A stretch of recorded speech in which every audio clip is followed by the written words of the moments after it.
Hey guys, so you are in my kitchen right now and I'm going to show you guys how I make a green smoothie. So let's just jump right in. Everything is from a local grocery store here where I live and everything is as organic as I could possibly get it. And yeah, I will show you guys everything that I use. I'm just using a simple blender and I will definitely talk to you guys about that too. So I'm not using like a Vitamixer or a juicer or a, what's it called, NutriBullet. I'm not using that. So you guys, if you guys have a normal mixer, you can definitely do this recipe at home. It's very filling, it's very nutritious, and I'm really excited to show you guys. The first ingredient I use is coconut water. It's the one I'm using right now is Zinco. If you don't have coconut water, that's okay. You can definitely just use normal water. I've used normal water before and it works just fine. And so the blender that I have is just a Hamilton Beach blender and it's a single serving one. So it comes with the cup already like this, and it does have the measurings on it, and the blender is inside, and so I just use that.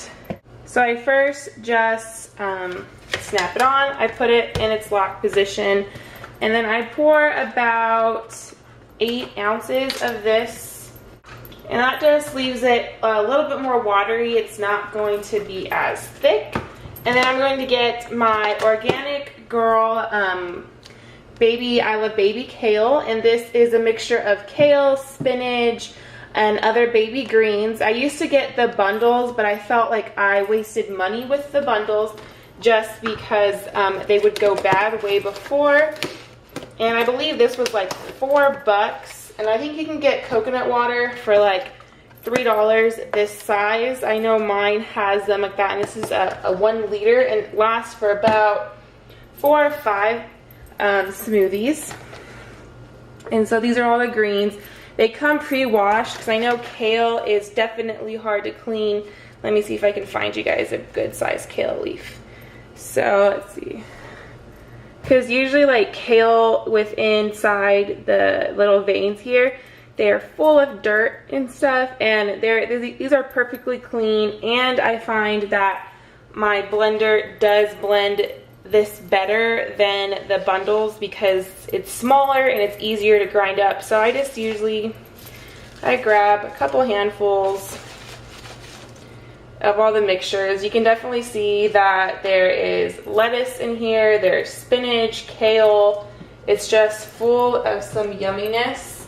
And then just to help push it down, I'm going to use the straw that I use to drink my smoothies with, and I'm just going to push it down.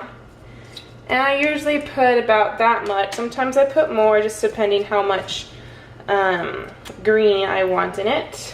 Always blend up the greens first because it's the green stuff. The greens is always harder to really blend. And you make sure the cap is closed. Like you can see the leafy particles like kind of down here. So, but once all the mixing is done, we will definitely have less chunks in it. And so now we're just going to get a banana, which is 100% organic. And yeah, we're just going to pop that sucker in. You can cut up the banana if you want. I wouldn't suggest just plopping the whole banana in there just because your blender might not be able to handle that. So I kind of just put it in chunks. And I did wash my hands before this video, so yeah, so there's that. And I usually blend after every single fruit just so it gets super, super smoothie. And then we're going to put a whole apple in it. And then the reason why I like to put all these fruits in it is because then at the end it tastes like a giant fruit smoothie, and it doesn't taste like there's any greens in it at all. And then I'm just going to get the strawberries and I'm just going to cut them up. So, and with strawberries I just cut them in half because they're usually pretty juicy, and I put about 3 or 4 depending on the size of strawberries that I put in. And so this one I've put some pretty big strawberries, so I'm just gonna put 3 of them in. The thing with strawberries is that they go bad so fast, you have to use them right away. And they are probably the most expensive thing out of everything I put in a smoothie. So now we're just gonna get a kiwi. Just gonna cut this sucker in half. And once again, I put the whole kiwi because when I am skinning it, I am taking off, sometimes I'm taking off some pretty big chunks of the kiwi. I usually always blend the last of it for a long time just to make sure it's all fully blended, and it usually is. And so here is your smoothie. It doesn't look that green, it looks more of like a brownish color. That's because of the strawberries in it. But this is a great meal. It's perfect. It's a good snack if you want that to be a snack. But yeah. So that is how I make my green smoothie, and you can really put any fruit in this. You can put a whole bunch of different vegetables in it if you have like a really good juice.